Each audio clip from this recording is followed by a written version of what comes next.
Assalamualaikum warahmatullahi wabarakatuh. Salam sejahtera bagi kita semua. Perkenalkan, nama saya Yosi Hetari. Saya merupakan dosen program studi ilmu hukum S1 Fakultas Hukum Universitas Patimura Ambon.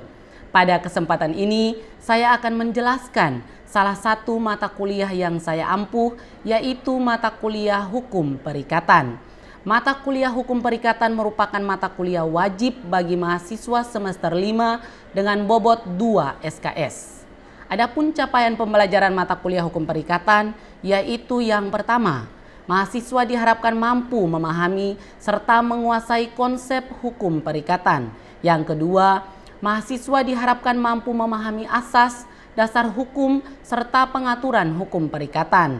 Yang ketiga, mahasiswa diharapkan mampu menganalisis berbagai permasalahan yang timbul dari hukum perikatan serta mampu memecahkan masalah-masalah tersebut melalui hasil analisis. Adapun deskripsi mata kuliah Hukum Perikatan, mata kuliah Hukum Perikatan ini merupakan mata kuliah hukum yang bersifat lanjutan yang berisi asas, konsep-konsep teoritik dan praktis di bidang hukum perdata material mengenai ketentuan umum hukum perikatan yang meliputi perikatan yang bersumber baik dari perjanjian maupun perikatan yang bersumber baik dari undang-undang. Berdasarkan pada deskripsi mata kuliah hukum perikatan tersebut, maka materi yang disampaikan dalam pembelajaran hukum perikatan terdiri dari 7 pokok bahasan, yaitu yang pertama berbicara mengenai konsep dasar hukum perikatan di Indonesia, yang kedua berbicara mengenai pengaturan hukum perikatan, yang ketiga berbicara mengenai jenis-jenis hukum perikatan, yang keempat perikatan yang lahir dari undang-undang, kemudian yang kelima perikatan yang bersumber dari perjanjian, kemudian yang keenam berbicara soal akibat tidak dilaksanakannya sebuah perikatan, dan yang terakhir yang ketujuh yaitu materi mengenai hapusnya perikatan. Untuk sistem pembelajaran saat ini menggunakan metode yang diberikan, yaitu metode secara tatap muka langsung dengan didukung oleh media pembelajaran lain seperti Google Classroom maupun WhatsApp Group. Metode pembelajaran menggunakan metode project based learning untuk memberikan kesempatan kepada mahasiswa melalui project atau kegiatan yang harus dikerjakan. Misalnya, membuat artikel dari berbagai bentuk perjanjian yang timbul di dalam masyarakat, maupun menganalisis isu-isu hukum perikatan baik secara individu maupun secara kelompok, dan selanjutnya akan dipresentasikan dan didiskusikan secara bersama-sama di dalam kelas sehingga mahasiswa tentunya dapat belajar untuk berargumen dan berpikir secara kritis dan komprehensif. Selain fokus kepada tugas proyek yang dikerjakan, proses pembelajaran juga diselingi dengan ceramah. Hal ini tentu penting untuk mereview kembali konsep-konsep hukum dan teori-teori hukum, khususnya hukum perikatan yang menjadi dasar hukum bagi mahasiswa dalam mempelajari hukum perikatan itu sendiri. Untuk sistem penilaian terdiri dari kehadiran 15%, tugas 10%, project based learning 35%, UTS 15%, UAS 25% dengan total 100%. Hasil evaluasi penilaian mahasiswa ini akan saya infokan secara langsung kepada mahasiswa secara transparan, baik melalui WA Group, Google Classroom, maupun pada penginputan syakat Unpati, dan memberikan kesempatan remedial kepada mahasiswa yang mendapatkan nilai rendah atau belum lulus mata kuliah hukum perikatan. Nah, berikut ini saya akan menampilkan video pembelajaran di kelas untuk memberikan kesempatan kepada mahasiswa, khususnya mahasiswa kelas R5I, mengenai mata kuliah hukum perikatan yang saya ampuh dengan pokok bahasan, yaitu perikatan yang bersumber dari perjanjian, dengan sub pokok bahasan syarat-syarat sah perjanjian. Oke, selamat siang teman-teman sekalian. Assalamualaikum warahmatullahi wabarakatuh. Hari ini sehat semua? Ya. kita bisa mulai kegiatan perkuliahan kita untuk mata kuliah hukum perikatan. Hari ini kita akan bahas pokok bahasan berkaitan dengan perikatan yang bersumber dari perjanjian, ya.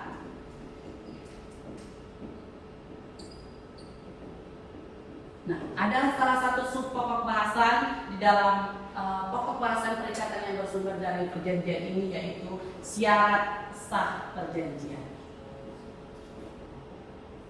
Oke, saya pikir bicara soal syarat sah perjanjian, teman-teman sekalian, ini kita recall lagi mata kuliah hukum perikatan, mata kuliah hukum perdata maksud saya. Di mata kuliah hukum perdata kan teman-teman ada pokok bahasan perikatan, ya, di semester 2, betul kan? Di semester 2 ada pokok bahasan perikatan. Pokok bahasan ini kita bahas juga soal syarat sah perjanjian, begitu kan? Ada yang bisa menjelaskan kepada saya atau menyebutkan kepada saya sistematika daripada KUH Perdata sebelum kita masuk di pokok bahasan ini? Silakan, Alvaro. Ya, ada bahasa-bahasa dari perjanjian. Sistematika KUH Perdata. KUH Perdata terdiri dari berapa buku? Buku 1 tentang apa, buku 2 tentang apa, buku 3 tentang apa, buku 4 tentang apa? Ada yang tahu? Dan tidak? Iya Pak, ini buku 1 berbicara mengenai orang. Oke, buku 1 tentang orang. Buku 2 tentang Benda. Buku 3 perikatan. Buku 4 pembuktian dan daluarsa. Kalau kita recall materi lagi, dari buku 1 sampai buku 3 itu masuk dalam kategori hukum perdata material, ya. Kalau di mata kuliah PIH-PHI maupun hukum perdata. Kemudian buku 4 pembuktian dan daluarsa ini masuk ke dalam hukum perdata formil, gitu ya. Material itu bicara soal hak dan kewajiban. Sementara kalau formil itu bicara soal bagaimana mempertahankan hak dan kewajiban itu, gitu ya. Mempertahankan hak dan kewajiban di depan hakim atau di pengadilan, itulah yang kita sebut dengan hukum acara perdata atau hukum perdata formil yang kajiannya ada di buku 4 ini, gitu ya. Kita ke bicara soal perikatan yang bersumber dari perjanjian dalam kategori atau sub syarat sah perjanjian. Kita masih berpatokan di buku yang ketiga ini, ya. Buku ketiga bicara soal perikatan. Makanya mata kuliah ini namanya mata kuliah perikatan, gitu ya. Sebelum kita masuk, ini ada referensi buku yang bisa teman-teman gunakan, mulai dari bukunya ASER sampai dengan jurnal-jurnal nasional maupun jurnal internasional yang bisa teman-teman pakai sebagai referensi, gitu ya. Saya juga sendiri punya jurnal nasional maupun jurnal internasional. Jurnal nasional kajiannya bicara soal perjanjian bagi hasil, gitu ya. Teman-teman bisa buka di Google Scholar saja atau Bapak Ibu dosen yang lain. Kalau teman-teman mau cari artikel Bapak Ibu dosen atau bikin skripsi nanti kemudian hari, cari jurnal atau cari artikel yang berkaitan dengan penulisan saudara, ada di Google Scholar. Di dalam situ ada, tinggal cari kata kunci. Misalnya saya punya artikel perjanjian bagi hasil, gitu ya. Perjanjian bagi hasil di negeri Nalakir, Maluku Tengah. Itu juga kajiannya soal perjanjian. Di dalamnya ada materi soal perikatan juga, gitu ya.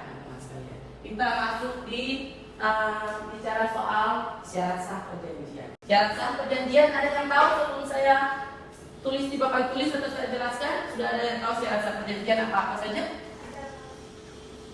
Apa? Yang pertama itu cakap.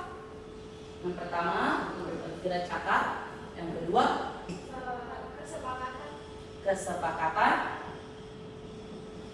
Yang ketiga, Yang ketiga ada objek yang disepakati. objek yang disepakati. Dan keempat, kalau saya salah. Semua sepakat? Yang pertama cakap, yang kedua sepakat, yang ketiga objek, yang keempat kalau saya halal atau kalau saya diperbolehkan. Tidak ada yang beberapa kali. Kesepakatan pertama. Ya, yang pertama itu adalah sepakat, ya. Yang kedua baru cakap. Yang ketiga bicara soal suatu hal tertentu. Yang keempat kausa yang diperbolehkan atau sebab yang halal. Syarat yang pertama dan kedua ini disebut sebagai syarat subjektif. Kenapa kira-kira disebut Kenapa? Ada yang tahu? Karena menyangkut subjek daripada perjanjian itu, para pihak yang melaksanakan perjanjian itu, begitu ya. Lah yang ketiga dan keempat, kenapa disebut sebagai syarat objektif? Karena menyangkut objek perjanjian. Nanti saya jelaskan lebih lanjut kepada teman-teman sekalian ya. Sambil teman-teman merecall lagi atau mengingat lagi materi pada pokok bahasan perikatan di mata kuliah hukum perdata, gitu ya. Kita ke yang pertama tadi, sepakat. Ini yang tadi saya bilangnya, bahwa kesepakatan itu diperlukan dalam mengadakan perjanjian. Artinya bahwa kedua belah pihak harus mempunyai kebebasan kehendak. Kalau kita baca buku literaturnya Prof. Subekti, beliau mengatakan bahwa harus ada persesuaian kehendak, gitu ya. Artinya bahwa kedua belah pihak yang melaksanakan perjanjian ini, si A dan si B, tidak boleh A memaksakan B atau B sebaliknya memaksakan A untuk mengadakan perjanjian itu. Itu berarti bahwa kata sepakat itu tidak akan terpenuhi, gitu ya. Kata sepakat, teman-teman sekalian, tidak akan terpenuhi dalam KUH Perdata jika terkandung atau memenuhi 3 macam kriteria. Sudah saya pernah sebutkan di pertemuan-pertemuan awal ya, dualing bedroh. Nanti ada tambahan satu lagi di dalam bicara soal hukum perlindungan konsumen. Hukum perlindungan konsumen Undang-Undang Nomor 8 Tahun 1999, kaitannya dengan hukum perlindungan konsumen. Ada pelaku usaha dan konsumen punya kedudukan yang sama, sehingga selain dualing, 3 bedroh, yang keempat yaitu misbruik van omstandigheden. Yang pertama duang. Duang ini artinya paksaan, tahu ya. Kemudian yang kedua, dualing ini artinya, ada yang tahu? Kehilafan, hilaf, gitu ya. Kehilafan. Kemudian yang ketiga bedroh, penipuan. Nah, pintar ya. Kemudian yang keempat, yang tadi di Undang-Undang Nomor 8 Tahun 1999, misbruik van omstandigheden.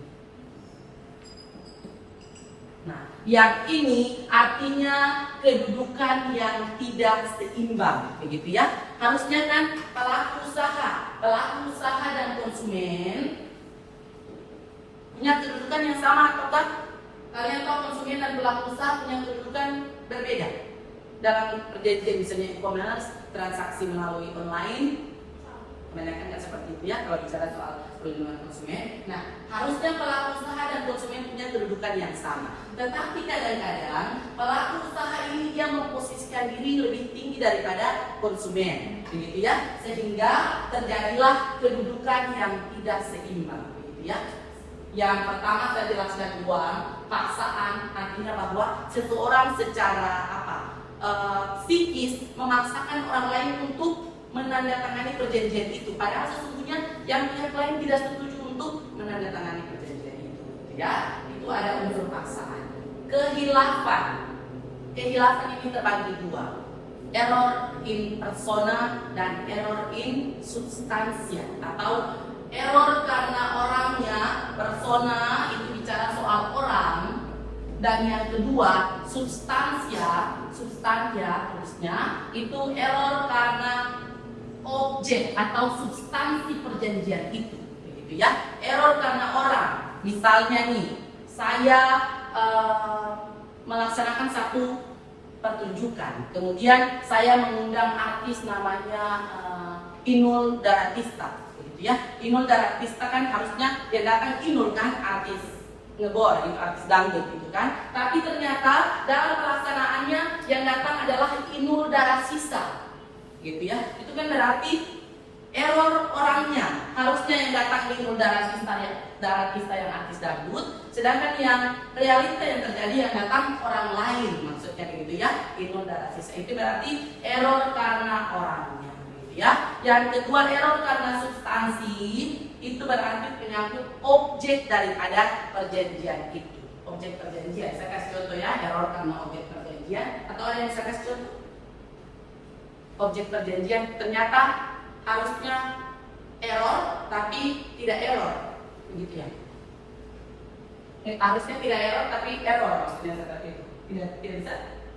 Saya kasih contoh ya. Misalnya berkaitan dengan dalam satu perjanjian yang objeknya atau saya mau beli satu lukisan, begitu ya. Saya mau beli satu lukisan nih, lukisan asli buatan tangan Elvira. Misalnya Elvira seorang pelukis, begitu ya. Saya mau beli lukisan asli buatan Elvira. Ternyata yang datang atau yang dikirimkan adalah bukan lukisan yang dibuat asli tangan buatan tangan Elvira, tetapi yang datang lukisan buatan tangan siapa, misalnya seperti itu ya. Itu yang dimaksud dengan error in substantia, begitu ya. Error karena objek daripada perjanjian.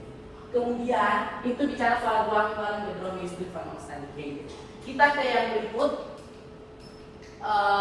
Syarat yang kedua, cakap ya. Cakap, tahu ya, cakap ini bukan Alvaro bisa menggoda setiap wanita dengan baik karena kegantengannya begitu, atau Elvira dan lain sebagainya, begitu ya. Tidak seperti itu. Cakap ini maksudnya mampu melakukan perbuatan hukum, dalam hal ini perjanjian. Di dalam kitab Undang-Undang Hukum Perdata pasal 1329, orang yang dinyatakan cakap itu jika oleh undang-undang dinyatakan dapat melakukan perjanjian itu, begitu ya. Dinyatakan tidak cakap, begitu ya. Itu berarti dia tidak cakap. Tetapi kalau oleh undang-undang dia dinyatakan cakap, berarti dia bisa melakukan perbuatan hukum berupa perjanjian. Selanjutnya di dalam pasal 1330, teman-teman sekalian, menyebutkan siapa saja yang dianggap tidak cakap, begitu ya. Di dalam kitab Undang-Undang Hukum Perdata tidak menjelaskan atau menyebutkan siapa saja yang dianggap cakap, tetapi sebaliknya siapa saja yang dianggap tidak cakap. Ada yang tahu yang pertama? Siapa saja yang dianggap tidak cakap? Di Hukum Perdata?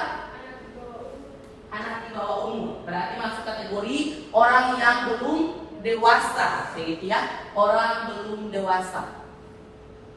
Yang kedua, ditaruh di bawah pengampuan, ya. Kalau pengampuannya diasuh. Orang yang masih harus diasuh, diampuh, gitu ya. Yang ketiga, yaitu perempuan yang sudah menikah, itu juga dianggap tidak cakap melakukan perbuatan hukum. Dan yang keempat, oleh undang-undang memang dianggap tidak cakap, ya, oleh undang-undang. Ya. Yang pertama, orang yang belum dewasa. Dalam KUH Perdata, dewasa itu diukur dalam pasal 330 dengan 330 KUH Perdata ya, dengan ada batas usia. Usianya berapa tahun kira-kira dalam KUH Perdata? Ya, 21 tahun ya. 21 tahun ke atas itu dianggap sudah dewasa dari segi usia. Sementara apakah di bawah 21 tahun berarti otomatis tidak dianggap orang yang belum dewasa? Bisa Pak, kecuali dia sedang Ya, betul sekali Mbak Kova. Jadi 21 tahun ke atas atau belum berusia 21 tahun tetapi sudah menikah, begitu ya. Misalnya saya masih imut-imut 17 tahun, misalnya kan. Saya 17 tahun tapi saya sudah menikah, gitu kan. Otomatis dari segi usia ini saya belum dewasa, tetapi karena saya sudah menikah, pasal 330 mengatakan bahwa orang yang sudah menikah itu dianggap cakap melakukan perbuatan hukum. Itu namanya dalam hukum perdata pendewasaan, gitu ya. Pendewasaan atau handlifting, gitu ya. Bahasa Belandanya handlifting, artinya pendewasaan. Kalau saya biasa sebutkan paksa dewasa, tapi bukan ya. Paksa dewasa itu berarti so dewasa, tapi bukan seperti itu. Paksa pendewasaan dimaksudkan di sini adalah belum 21 tahun, tetapi dia sudah menikah, gitu ya. Kemudian yang kedua, ditaruh di bawah pengampuan. Kira-kira siapa saja yang ditaruh di bawah pengampuan? Ada di pasal 433 kitab Undang-Undang Hukum Perdata. Kira-kira yang ditaruh di bawah pengampuan di hukum perdata? Siapa saja yang ditaruh di bawah pengampuan? Jangan itu pertemuan-pertemuan awal-awal saya bilang sasloki, dua sloki masih bisa. Tapi kalau bagaimana? Yang pertama ada yang ditaruh di bawah pengampuan. Yang pertama orang gila, begitu ya, gangguan kejiwaan. Kemudian yang kedua dia mengalami cacat fisik sampai tidak bisa mengurus dirinya sendiri, ya. Kemudian yang ketiga seorang pemabuk.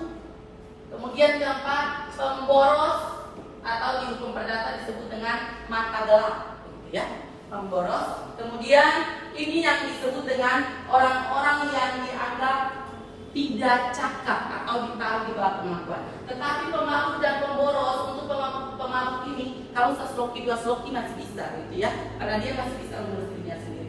Ini dalam tataran ini sudah tidak sanggup lagi mengurus dirinya sendiri, gitu ya, baru dianggap tidak cakap melakukan perbuatan hukum. Yang bisa menilai ini adalah pengadilan atau hakim, gitu ya. Kemudian teman-teman sekalian, yang belum dewasa sudah ya. Kemudian orang-orang yang berada di bawah pengakuan. Nah, syarat yang ketiga. Syarat yang ketiga suatu hal tertentu. Suatu hal tertentu ini bicara soal apa? Tadi saya sebutkan syarat pertama dan kedua bicara soal subjek perjanjian. Syarat ketiga dan keempat bicara soal objek perjanjian. Ya, yang ketiga ini menyangkut objek perjanjian. Bisa barang, bisa benda, bisa jasa, begitu ya, barang dan jasa. Gitu ya. Jadi syarat yang ketiga ini bicara soal objek daripada perjanjian. Objek perjanjian ini intinya harus dapat dihitung atau ditentukan. Saya beli pasir, apakah saya beli pasir semua di laut? Tidak kan? Harus dihitung berapa ukurannya atau ditentukan dengan karung misalnya dan lain sebagainya seperti itu ya. Jadi harus bisa dihitung atau ditentukan, gitu ya. Kemudian yang terakhir, syarat yang terakhir yaitu kausa yang halal atau sebab yang diperbolehkan. Dulu sebelum setelah Indonesia merdeka, kemudian diberlakukannya Kitab Undang-Undang Hukum Perdata atau Harley-Swift Book, diartikan atau diterjemahkan menjadi sebab yang halal, ya. Tetapi dalam perkembangan oleh beberapa para pakar hukum perdata atau hukum kontrak, teman-teman sekalian, ukuran halal ini berbeda-beda. Yang Muslim halalnya tentu berbeda dengan yang non-Muslim, begitu ya.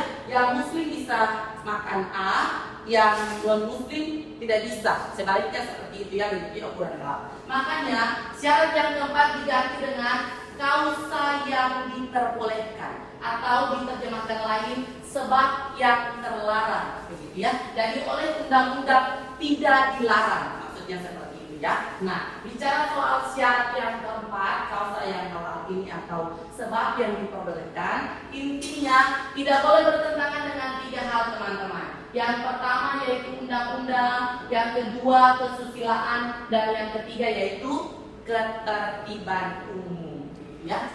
Contohnya, misalnya jual beli narkoba boleh atau tidak?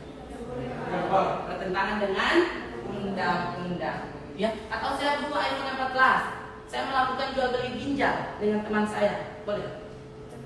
Tidak boleh ya, karena tujuan pelaksanaannya bertentangan dengan undang-undang, begitu ya. Jadi syarat yang keempat itu bicara soal tujuan pelaksanaan kerja.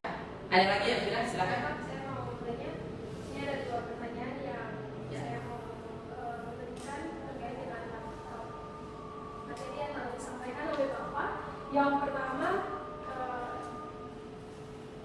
apakah dalam perjanjian yang dibuat dalam keadaan tidak seimbang itu perjanjiannya sah atau tidak, Pak? Terus yang kedua itu apakah perjanjian itu bisa disamakan dengan surat keputusan, Pak? Dan dampak dari surat keputusan, dampak hukum dari surat keputusan dan perjanjian itu seperti apa? Terima kasih, Pak. Oke. Yang pertama, perjanjian yang dilaksanakan dalam kedudukan yang tidak seimbang, ya. Nah, bicara soal perjanjian, para pihak dalam perjanjian punya kedudukan yang tidak seimbang, itu kan berarti tidak memenuhi syarat yang pertama, gitu kan? Syarat pertama dan kedua disebut sebagai syarat subjektif. Syarat ketiga dan keempat disebut sebagai syarat objektif. Kita fokus ke syarat pertama dan kedua. Jika syarat subjektif ini tidak terpenuhi, termasuk yang tadi kedudukan yang tidak seimbang, maka perjanjian itu dapat dibatalkan, ya. Beda dengan yang ketiga dan keempat. Jika syarat ketiga dan keempat tidak terpenuhi, perjanjian batal demi hukum, begitu ya. Pernah dengar beda antara dapat dibatalkan dan batal demi hukum?